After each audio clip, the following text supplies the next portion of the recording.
Hello दोस्तों, welcome back and here this is the session for you general knowledge all competitive exam. Yes guys, आपके all competitive exam को ध्यान में रखते हुए यहाँ पर हम आपके जनरल अवेयरनेस जीके के अंतर्गत वन बाय वन एक एक टॉपिक को डिस्कस करेंगे। जैसा कि आज का टॉपिक आप देख रहे होंगे ज्वालामुखी, जो कि वोल्केनो से है।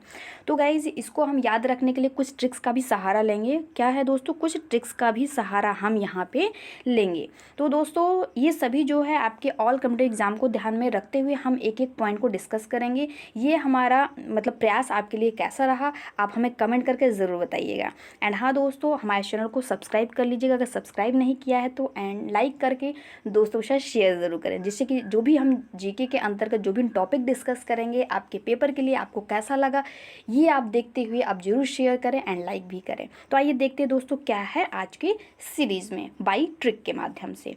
तो दोस्तों, विश्व के प्रमुख ज्वालामुखी। अब विश्व के प्रमुख ज्वालामुखी को हम परिचय के क्रम में देखेंगे। तो जैसा कि पहले आप फिगर से परिचित हो जाए, क्योंकि प्रैक्टिकली जो भी चीज़ें हम देखते हैं तो वो हमारे माइंड के सेटअप में बहुत ही अच्छे तरीके से फीड हो जाती हैं। तो सबसे पहले ज्वालामुखी से हम परिचित होते हैं बाई फिगर। फिगर में आप देखिए यहाँ पे क्या है, एक आपको टापू जैसा दिख रहा होगा, चारों तरफ इसके पानी है, पानी से घिरा हुआ कुछ एक ऊंचा टाइप का पर्वत टाइप का, और इसके मध्य में यहाँ पे आप सेंटर में देख पा रहे होंगे इसका मुहाना बना हुआ है, किसका, ज्वालामुखी का। तो ये कुछ फिगर के माध्यम से आप ऐसे देख सकते हैं। बाकी की आगे की स्लाइड्स में हमने बहुत ही अच्छे तरीके से डीपली इसकी फिगर्स भी हमने रखे हैं, एंड उसके साथ साथ में हमने इसके क्या है इसकी थ्योरीज भी हमने काफ़ी अच्छे से अरेंज कर रखी है। तो आइए इसको देखते हैं। तो ज्वालामुखी इस तरीके से कुछ होते हैं, एंड यहाँ पे ज्वालामुखी मुख्यतः कितने प्रकार के होते हैं, ज्वालामुखी मुख्यतः 3 प्रकार के बताए गए हैं।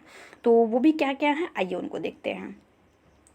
तो जैसे कि इस क्रम में अगर सबसे पहले हम बात करें तो क्या होती है, सक्रिय ज्वालामुखी। सक्रिय ज्वालामुखी को हम जागृत ज्वालामुखी भी कहते हैं।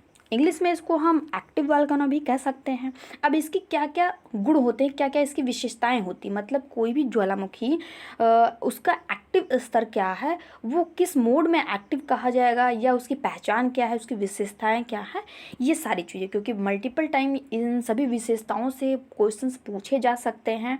एंड वैसे तो प्राय देखने को यही मिला हुआ है पेपर्स में कि आपको विभिन्न जो ज्वालामुखी हैं उनके नेम दे दिए जाते हैं, या तो आपसे पूछा जाएगा ये किस प्रकार का है, मतलब शांत है, जागृत है, या इसके प्रकार को पूछा जाएगा। अदरवाइज मल्टीपल टाइम इसके जो स्टेट्स हैं, मतलब कि ये कहाँ का है, किस क्षेत्र का है, किस राष्ट्र से है, किस देश से है, यही चीज़ें ज़्यादातर पूछी जाती हैं। तो उन सभी को हम ट्रिक के माध्यम से तो देख ही लेंगे, बाकी इसकी विशेषताओं को यहाँ पर हम जानते हैं।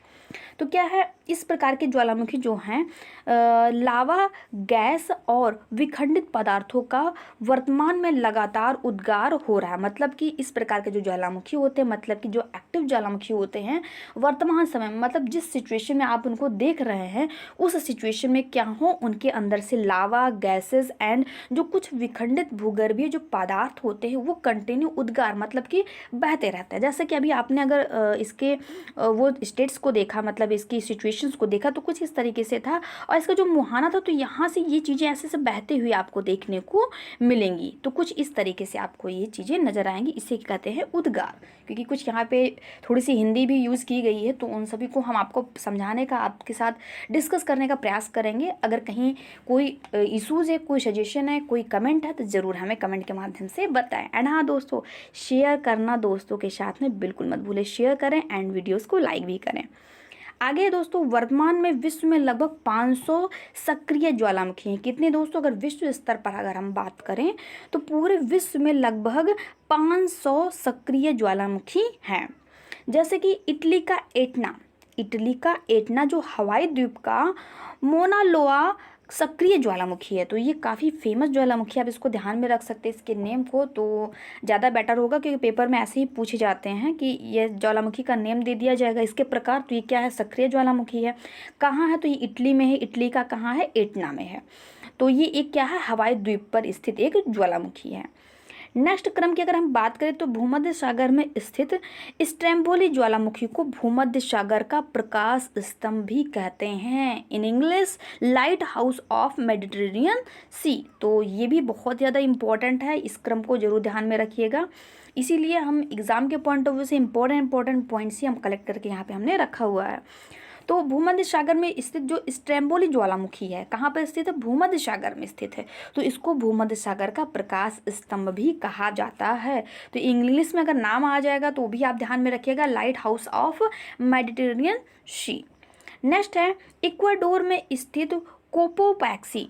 कोटोपैक्सी संसार का सबसे ऊंचाई पर स्थित सक्रिय ज्वालामुखी है। तो ये आपके एग्जाम के पॉइंट ऑफ व्यू से कुछ ज़्यादा ही इम्पोर्टेंट बन सकता है।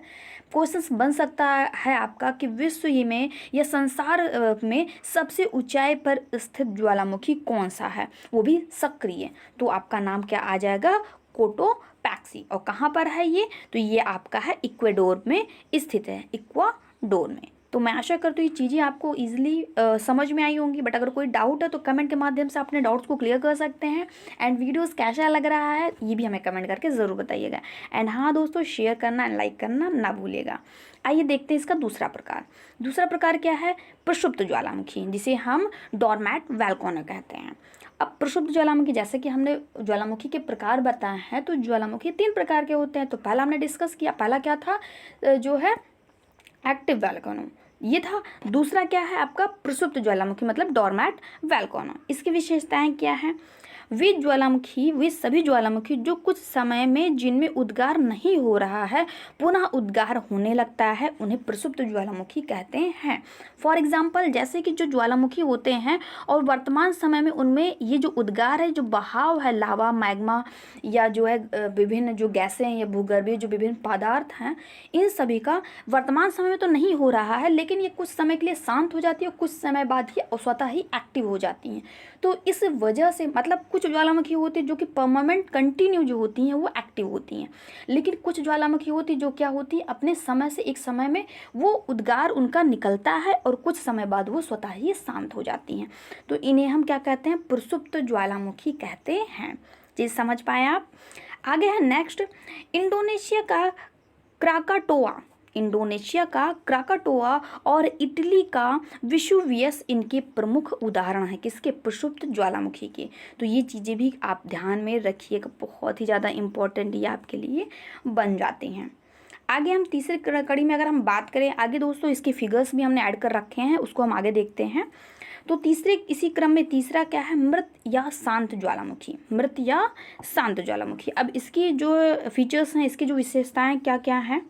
ये वे ज्वालामुखी हैं जिनकी भविष्य में उद्गार की कोई संभावना नहीं होती। मतलब कि एक समय तो ये एक्टिव थे, लेकिन अब ये कंटिन्यू काफ़ी लंबे समय से ही प्रसुप्त मतलब शांत अवस्था में ही देखे गए हैं। एंड इन फ्यूचर भविष्य में भी इनकी कोई एक्टिव होने की कोई भी संभावनाएं नहीं जताई गई हैं, इसलिए इन्हें हम मृत या शांत ज्वालामुखी की कैटेगरी में रखते हैं। तो दोस्तों समझ पाए आप क्या लिखा है आगे? संभावना नहीं है और जिनके मुख में पानी भर जाने से झील का निर्माण हो गया है। चीज़ें समझ पाए? आगे है अफ्रीका का किलिमंजारो। अफ्रीका में है किलिमंजारो वोल्केनो। एंड म्यांमार का माउंट पोपा, ईरान का कोह सुल्तान और देमबंद, दक्षिण अमेरिका का चिम्बराजो, ये आपके कुछ मृत ज्वालामुखी के उदाहरण हैं। तो दोस्तों हर एक जो ज्वालामुखी, जैसे कि हमने 3 प्रकार यहाँ पे आपको बताए, तीनों प्रकार में हमने उनकी विशेषताओं को डिस्कस किया, उसके साथ साथ में उनसे जुड़े हुए जो ज्वालामुखी हैं उनके साथ को मतलब उनकी स्टेट्स को भी, किस क्षेत्र से वो हैं उनको भी हमने डिस्कस किया, ये हमने आपको बताया। आगे की सीरीज में हम क्या करेंगे, एक एक वीडियोज़ को हम मतलब एक एक की पिक्चर को देखते हुए एक एक चीज़ें हम यहाँ पे डिस्कस करेंगे। जैसे कि आप देख पा रहे होंगे, ये आपका पृथ्वी का भूतल है जहाँ पर हम लोग, क्षितिज है जहाँ पर हम लोग रहते हैं। ये जो है धरती का जो है गर्भगृह है, गर्भगृह। नीचे से ये चीज़ें जो है आपको यहाँ से हम समझाने की कोशिश कर रहे हैं, यहाँ आप देख पा रहे हैं। तो दोस्तों ये क्या है, कुछ प्लग्स हैं, जैसे कि ये पृथ्वी के अंदर मतलब भूगर्भ में जो कुछ होती इनएक्टिव मैग्माज होते हैं, चैम्बर्स होते हैं, फिर उनमें भूगर्भीय जो हलचल होती उसकी वजह से मैग्मा जो चैम्बर है वो स्लोली क्या होने लगती है, एक्टिव होने लगती है, मतलब गर्म होने लगती हैं।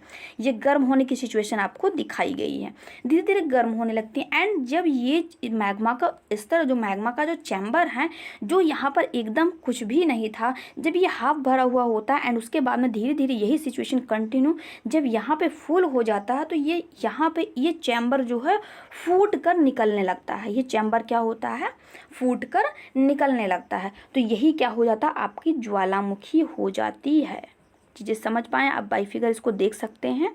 कुछ इस तरीके से बनता है जैसे कि पृथ्वी के भूगर्भ में कुछ जो पदार्थ हैं, कुछ जो आपके जो अवशिष्ट पदार्थ हैं, वो कुछ जो मैग्माज होते हैं, मैग्माज को जो चैम्बर बन जाते हैं, जब ये एक साथ इकट्ठा हो जाते हैं, कुछ गैसेस होती हैं, जब इनके साथ ये क्रिया करने लगते हैं तो क्रिया करने के दौरान ही ये जो मैग्मा होते हैं इनमें क्या होती है, ये गर्माहट की वजह से क्या हो जाती है, ये आग जैसी स्थिति भूतल में ही, गर्भ में ही स्थित बन जाती है।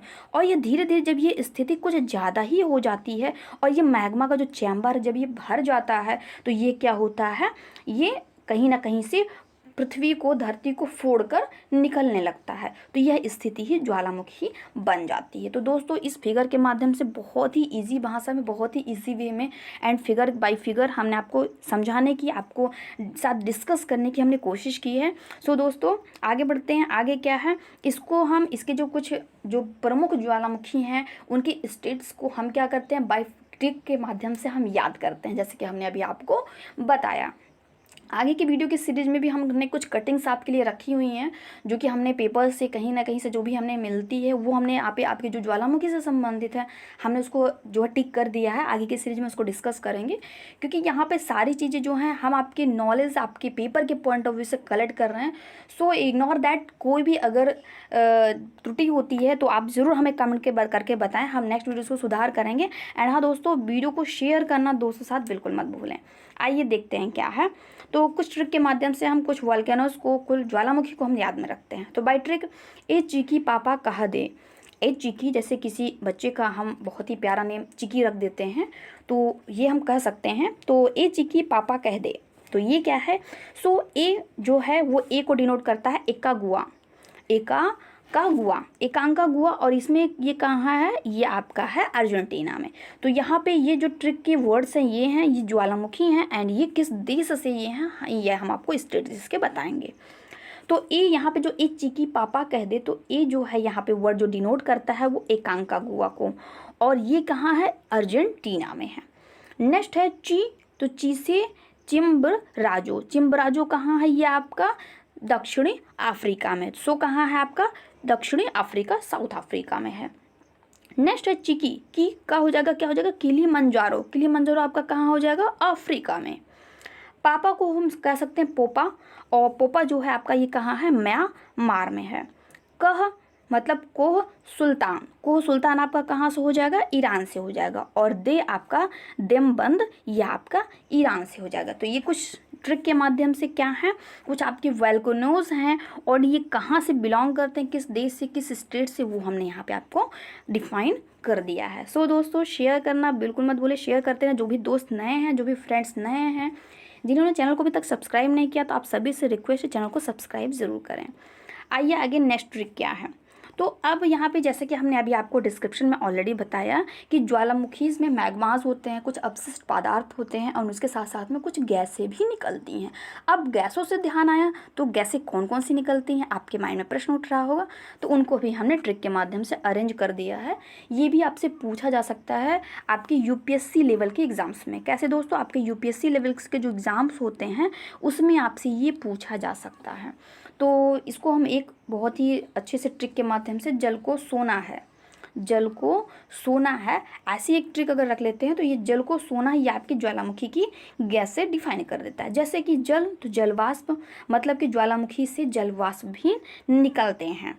को, जल को सोना है, और को का अगर ट्रिक वर्ड हम देखें तो को से कार्बन डाइऑक्साइड आपका हो जाएगा, सो से सल्फर डाइऑक्साइड, और ना से आपका हो जाएगा नाइट्रोजन। तो ये कुछ 4 प्रकार की जो गैसेस हैं ये आपकी जो है ज्वालामुखी से उद्गार होती हैं। चीज़ें समझ पाएँ आप तो लाइक करिएगा दोस्तों, बहुत ही ज़्यादा इंपॉर्टेंट पॉइंट है।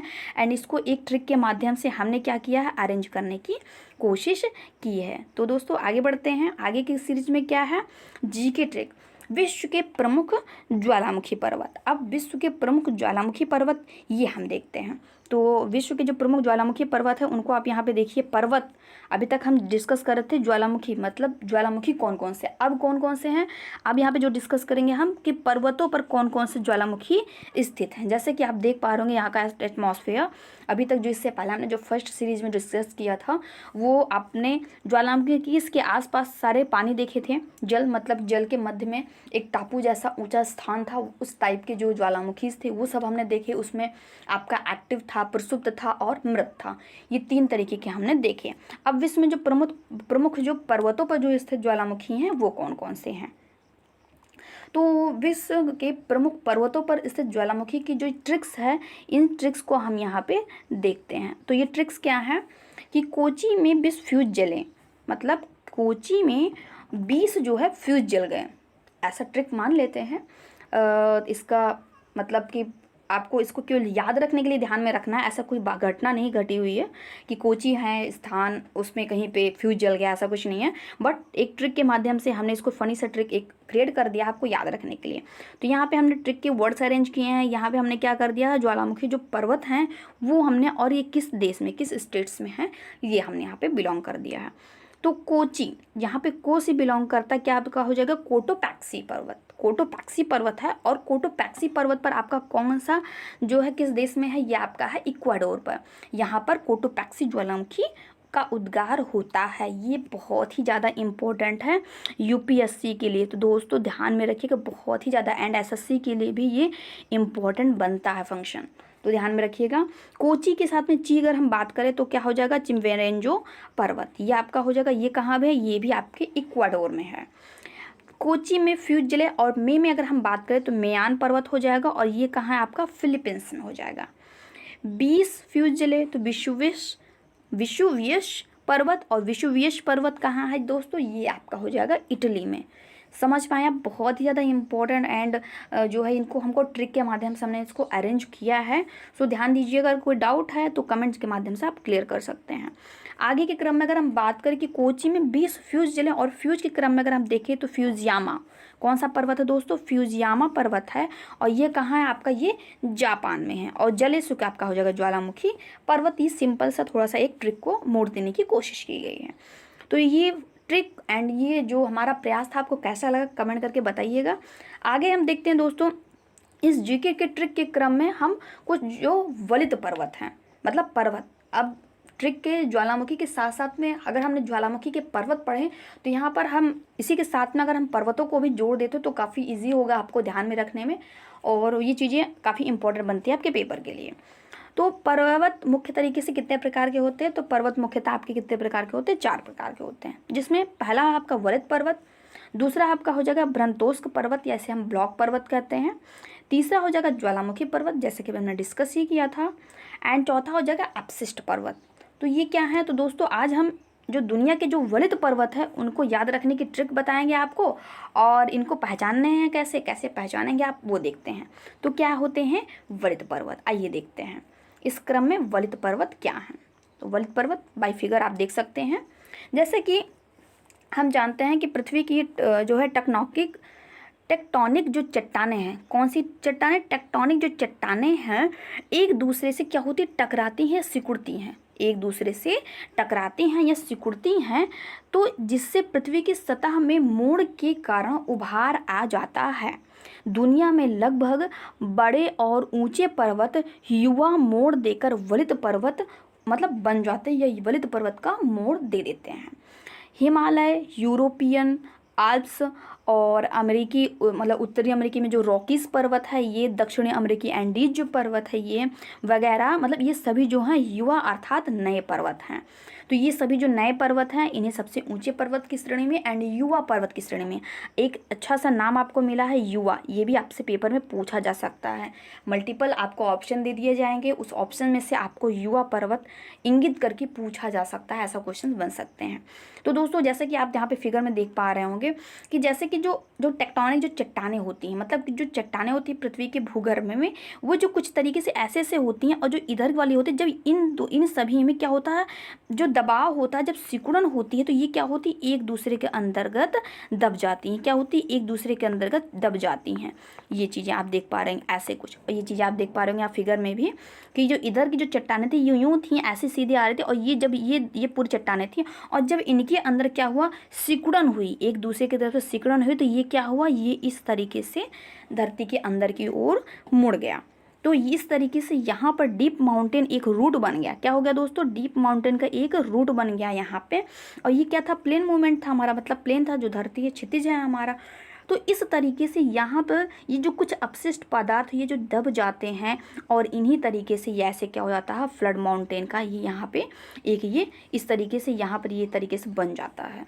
तो मैं आशा करती हूँ वृत्त पर्वत ये कैसे होते हैं, कैसे बनते हैं, आपको समझ में आए होंगे कि जो पृथ्वी की जो चट्टानें होती हैं, जब उनमें आपस में सिकुड़न होती है, और सिकुड़न के कारण वे दोनों प्लेट्स ब्रेक होती हैं, और ब्रेक होकर एक दूसरे के अंतर्गत वो क्या हो जाती हैं, दब जाती हैं। तो वो क्या बन जाती हैं, आपकी जो है वृत्त पर्वत का रूप ले लेती हैं। इन्हें हम युवा पर्वत भी कहते हैं। चीज़ें समझ पाएँ, आगे देखते हैं युवा पर्वत या वृत्त पर्वत की कुछ ट्रिक्स जो है अच्छी सी प्यारी सी, जो कि आपके पेपर के लिए बेहद इम्पॉर्टेंट बन सकती हैं। यू आर ए हिमालय, जैसे कि हम इन इंग्लिश कभी कभी ऐसे जनरली इंग्लिश में बोल देते हैं, you are a actor, so you are a teacher, ऐसे ही हम ध्यान में रख लेते हैं यू आर आ हिमालय। तो यू आर ए हिमालय, तो यू से आपका क्या हो जाएगा, यूराल पर्वत, आर में आ से हो जाएगा आल्प्स पर्वत, और रा से हो जाएगा रॉकी पर्वत, और ए यू आर ए हिमालय, तो यहाँ पे जो ए है हमारा, ए से हो जाएगा आपका एंडीज पर्वत, और हिमालय तो आपको हिमालय पर्वत है ही। तो इस तरीके से जो कुछ 5 हैं इनको हमने बाय ट्रिक के माध्यम से यू आर ए हिमालय ऐसे देखते हैं, यू आर ए हिमालय ये देखते हैं। तो इस तरीके से इन 5 को हम ध्यान में रखते हैं। ये आपके युवा पर्वत श्रृंखला के अंतर्गत आते हैं, वलित पर्वत श्रृंखला के अंतर्गत आते हैं। तो नाम इसको जरूर ध्यान में रखिएगा, वलित पर्वत, युवा पर्वत, इसके उपनाम भी जरूर ध्यान में रखिएगा। किसी भी तरीके से घुमा के क्वेश्चन पूछे जा सकते हैं। तो आई थिंक मैं आशा करती हूँ ट्रिक आपको अच्छी लगी होगी, ट्रिक के माध्यम से आपको समझ में भी आया होगा। तो आइए अब आगे बात करते हैं हम ब्रह्मतोस्क पर्वत या ब्लॉक पर्वत। मोस्टली ब्लॉक पर्वत के नाम से आपको देखने को मिलेगा।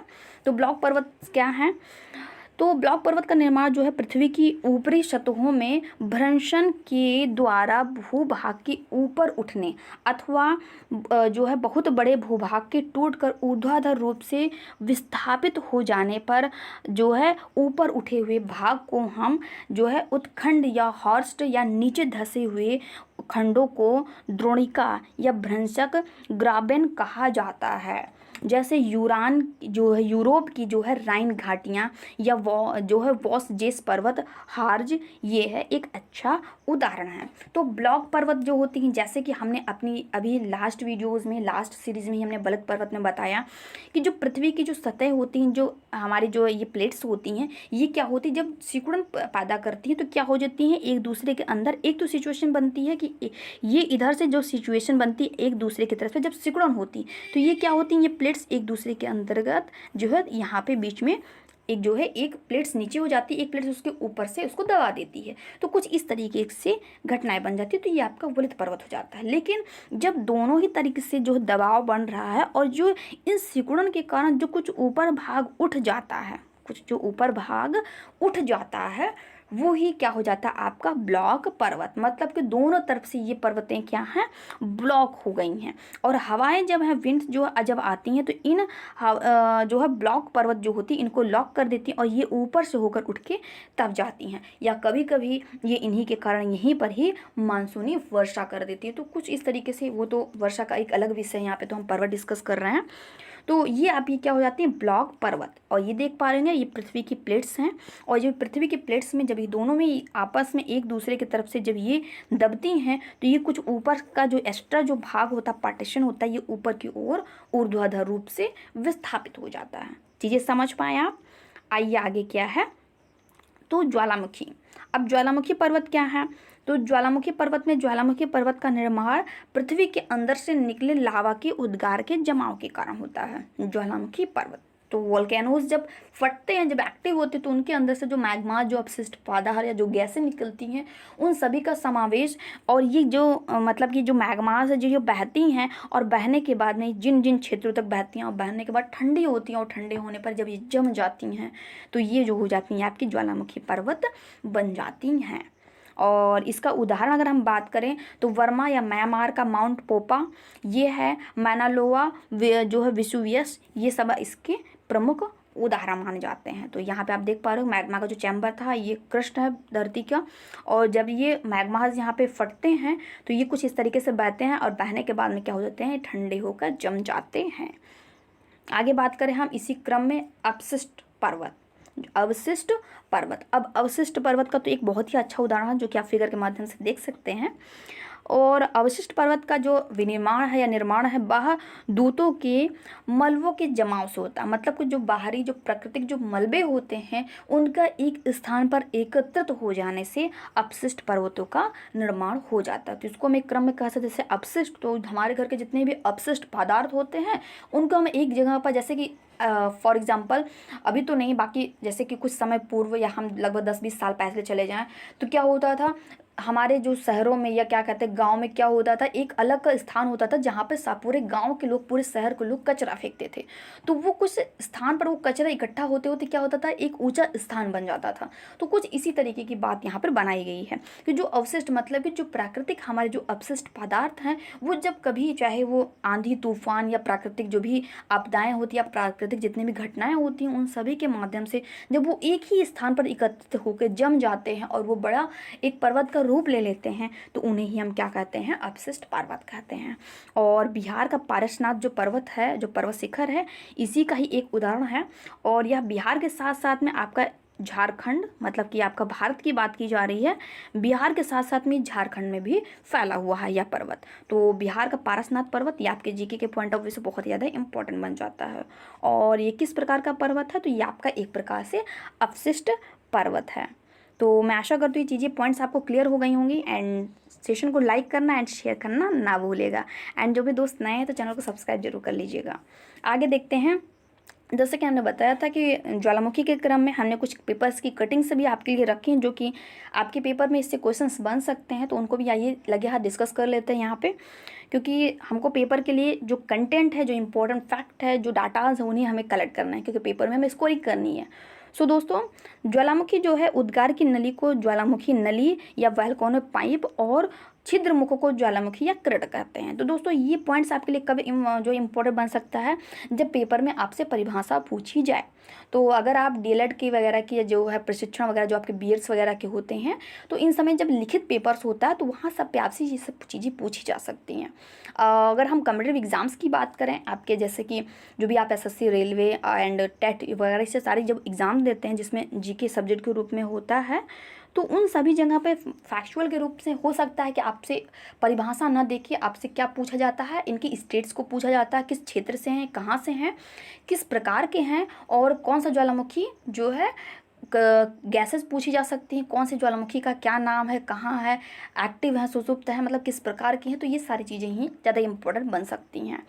तो ये सभी चीज़ों को ध्यान में रखिएगा। एंड इस क्रम में, परिचय के क्रम में हमने यहाँ पे इसको रख दिया है, जो कि आपके अगर जो भी दोस्त हमारे बीएड के या जो डीएलएड कर रहे हैं उनके, अगर हमें वो लोग अगर हम वीडियोज़ को हमारे जो टच कर रहे हैं तो उनके लिए बेनिफिशियल हो जाएगा। आगे है ज्वालामुखी मुख्य रूप से एक विवर या छिद्र होता है जिसका संबंध पृथ्वी के आंतरिक भाग से होता है तथा जिसके माध्यम से लावा, राख, गैस और जो जलवाष्प है आदि का निर्गमन होता है। ये आपका ज्वालामुखी का एक फैक्ट पॉइंट है। नेक्स्ट, ज्वालामुखी की क्रिया में के अंतर्गत जो मैग्मा होते हैं, मैग्मा के निकलने से सतह पर उसके अंदर विभिन्न रूपों में ठंडे होने की जो प्रक्रिया है वो शामिल होती है। मतलब ठंडे होने की जो विभिन्न प्रक्रियाएं हैं वे शामिल होती हैं और वो ठंडी होकर वो एक प्रकार से ज्वालामुखी पर्वत का निर्माण करती है। आगे है ज्वालामुखी नली, मतलब ज्वालामुखी के जितने भी पार्ट्स होते हैं वो पार्ट्स आपको यहाँ पे डिफाइन किए गए हैं। ज्वालामुखी नली, अब ज्वालामुखी नली क्या है? लावा तथा अन्य पदार्थों का विकास एक प्राकृतिक नली द्वारा होता है जिसे ज्वालामुखी नली कहते हैं। आगे क्या है? क्रेटर झील। क्रेटर झील, जब क्रेटर में वर्षा का जल भर जाता है तो उसे क्रेटर झील कहते हैं। जैसे कि ये आपकी क्या है, वोल्केनोस है, ये आपकी वोल्केनोस है। तो ये जो इसका जो मुहाना है, जो ये गहरा सा टाइप का होता है, जब ये ज्वालामुखी शांत काफ़ी समय से शांत रहती है एंड ये एक तरीके से मृत ज्वालामुखी के रूप में अगर आ जाती है तो इसमें क्या होता है, पानी भर जाता है। मतलब कि इसका जो क्रेटर है, ये जो मुहाना है, इसके मुहाने पर ये गड्ढे टाइप का होता है, इसमें जब जल भर जाता है तो इसे ही हम मृत ज्वालामुखी घोषित कर देते हैं, क्योंकि इसके एक्टिव होने की कोई संभावना भविष्य में नहीं देखी जाती है पानी भर जाने की वजह से। तो यही क्या हो जाता है, इसे हम क्रेटर झील कहा जाते हैं। तो दक्षिण अमेरिका की जो लेक टिटिकाका झील है एवं महाराष्ट्र भारत की जो लोनार झील है, इसका एक अच्छा उदाहरण मानी जाती है। आगे बात करें हम काल्डेरा। अब काल्डेरा क्या होता है, तो काल्डेरा का जो निर्माण है क्रेटर के धंसाव से या ज्वालामुखी में पुनः विस्फोट से क्रेटर के मुख के बड़े हो जाने के कारण होता है। तो यह विश्व का सबसे बड़ा काल्डेरा आसो है जो जापान में स्थित है। Very very most important points, इसको आप ध्यान में रखिएगा। Very very most important point कि विश्व का सबसे बड़ा काल्डेरा आइसो कहाँ है, तो वो कहाँ है, जापान में है। ध्यान में रखिए, सारे पॉइंट्स बहुत ही ज़्यादा इंपॉर्टेंट है। सक्रियता के आधार पर ज्वालामुखी के 3 प्रकार। सक्रियता के आधार पर सक्रिय ज्वालामुखी वैसे ज्वालामुखी जिसमें लावा, गैस और विखंडित पदार्थ सदैव निकलता रहता है, इसे हम एक्टिव ज्वालामुखी कहते हैं। वर्तमान समय में सक्रिय ज्वालामुखी की संख्या 500 है। इनमें स्ट्रॉबेरी, लेपारी द्वीप, एटना इटली का, मैनालुआन जो हवाई द्वीप है, एंड काटा पैक्सी जो कि इक्वेडोर में है, एंड इरेबस अंटार्कटिका में है। ये सब सक्रिय ज्वालामुखी की पहचान है, मतलब सक्रिय ज्वालामुखी हैं। मैनालुआन जो है विश्व का सबसे बड़ा एवं काटापैक्सी सबसे ऊंचा सक्रिय ज्वालामुखी है, जिसे हम क्या कह सकते हैं, मैनालुआन कहते हैं। आगे इसी क्रम में अगर हम बात करें सुषुप्त या प्रसुप्त ज्वालामुखी की, वैसे ज्वालामुखी जो वर्षों से सक्रिय नहीं है परंतु कभी भी विस्फोट कर सकते हैं, तो ये क्या हो जाते हैं आपके सुषुप्त या प्रसुप्त ज्वालामुखी। सक्रिय ज्वालामुखी हमने बताया आपको ऑलरेडी ऊपर की स्लाइड्स में कि जो प्रेजेंट टाइम में जब हम उन्हें देख रहे हैं तो प्रेजेंट टाइम में वो क्या हो, एक्टिव, मतलब कंटिन्यू वो एक्टिव रहती हूँ। एंड जो ज्वालामुखी कुछ समय तक एक्टिव रहती है, कुछ समय के बाद वो सुषुप्त हो जाती हैं, शांत हो जाती हैं, एंड दोबारा कब वो एक्टिव हो जाए ऐसी कोई संभावना नहीं पता चलती है, नहीं होती, तो उसे हम प्रसुप्त या सुषुप्त ज्वालामुखी कहते हैं। इनमें विशुवियस इटली का, फ्यूजियामा जापान का, एंड क्राकाताओ इंडोनेशिया का प्रसिद्ध है। नेक्स्ट है भारत में नारकोंडम जो है कहाँ है, अंडमान निकोबार में है, और जो इसका प्रसिद्ध ज्वालामुखी का एक अच्छा उदाहरण भारत में माना जाता है। आगे है मृत या शांत ज्वालामुखी, वैसे ज्वालामुखी जिनमें हजारों वर्षों से उद्भेदन नहीं हुआ है और ना ही भविष्य में होने की कोई संभावना है, इसे हम जो है मृत जो है ज्वालामुखी या शांत ज्वालामुखी कहते हैं। इसके उदाहरण के क्रम में अगर हम बात करें तो हो जाएगा किलिमंजारो जो कि अफ्रीका का है, एवं एकांकागुआ जो कि कहाँ का, एंडीज पर्वत है, आदि इसके प्रमुख एंड इम्पोर्टेंट फैक्ट माने जाते हैं। तो दोस्तों विश्व के जो प्रमुख ज्वालामुखी हैं वो कौन से ज्वालामुखी किस स्थान पे है, क्षेत्र क्या है इनका, एंड प्रकार कैसा है, ये देख लेते हैं। काफ़ी इंपॉर्टेंट है, इसको आप स्क्रीनशॉट लेके भी सेव कर सकते हैं। Very very most important point. तो ये है दोस्तों एटना स्ट्रैम्बोली, ये कहाँ है, दोनों इटली में है, और ये किस प्रकार का है, सक्रिय ज्वालामुखी है। दूसरा है फ्यूजियामा जो कि कहाँ है दोस्तों, जापान में है, और एक प्रकार का ये प्रसुप्त ज्वालामुखी है। तीसरा है किलिमंजारो जो कि कहाँ है, आपका अफ्रीका में है, और ये एक प्रकार का शांत ज्वालामुखी है। जो है चिम्बराजो कहाँ, साउथ अमेरिका में है, दक्षिण अमेरिका में है, और यह एक प्रकार का शांत ज्वालामुखी है। कोटोपैक्सी जो कि इक्वेडोर में है, इसका कोई प्रकार अभी ज्ञात नहीं है। और दूसरा मोनालोआ जो है संयुक्त राज्य अमेरिका या यूएसए में है, इसका भी प्रकार कोई ज्ञात नहीं है। तीसरे के अगर हम क्रम में बात करें नेक्स्ट वैरन या नारकोंडम द्वीप जो कि कहाँ है, भारत में है, अंडमान निकोबार में, तो ये कहा है, इसके भी जो प्रकार है ज्ञात नहीं है। नेक्स्ट है एकांकागुआ जो कि दक्षिण अमेरिका में है, ये एक प्रकार का मृत ज्वालामुखी घोषित कर दिया गया है। तो दोस्तों ये थे कुछ विश्व के प्रमुख ज्वालामुखी जो कटिंग्स के माध्यम से, कुछ हमने स्लाइड्स के माध्यम से बाय फिगर हमने आज आपके साथ डिस्कस किए। सो दोस्तों सेशन कैसा लगा हमें कमेंट करके ज़रूर बताइएगा। सो दोस्तों thank you for watching me on जो है यूट्यूब। एंड दोस्तों सेशन को लाइक करना बिल्कुल मत भूलिएगा, एंड दोस्तों शेयर करना भी मत भूलिएगा। जो भी आपके दोस्त हैं, जो भी सोशल मीडिया आप यूज़ करें, उन सभी जगह आप इसको जरूर शेयर कर दीजिएगा। एंड अगर चैनल को सब्सक्राइब नहीं किया है नए चैनल पे, तो सब्सक्राइब जरूर कर लीजिएगा। दोस्तों ये हमारा ऑनलाइन रीडर यूट्यूब पे चैनल है, इसके साथ साथ में आप हमें अनअकैडमी पर भी ज्वाइन कर सकते हैं। अनअकैडमी के लर्निंग प्लेटफॉर्म पर आपको सिंपली जो लॉगिन करने के बाद में आपको सर्च बार पर दीपाली मौर्य नेम टाइप करके आप वहाँ से हमें फॉलो कर सकते हैं। नीचे आपको हमारे वीडियोस की लिंक्स ओपन हो जाएगी, जिसमें आपको 425 प्लस वीडियोस आपके पेपर के लिए मिल जाएंगे। 425 मतलब 425 प्लस वीडियोस अभी तक हमने क्रिएट किए उस पर। आगे हम सीरीज़ कंटिन्यू कर रहे हैं। सो आप हमें अनअकैडमी पर भी एंड यूट्यूब दोनों ही जगह पे आप हमसे फ्री ऑफ कॉस्ट जो है स्टडी हमारे साथ कर सकते हैं। तो दोस्तों मिलते हैं नेक्स्ट सेशन में, नेक्स्ट वीडियो साथ में कुछ अगले टॉपिक के साथ में। क्या होगा अगला टॉपिक वो हम आपको आगे की कड़ी में बताएंगे। एंड अगर आपके कोई सजेशंस है, कोई सुझाव हैं, कोई इशूज़ है, तो ज़रूर हमें कमेंट करके बताएं। एंड दोस्तों के साथ शेयर ज़रूर करें। मिलते हैं नेक्स्ट सेशन में। Bye bye, have a nice day.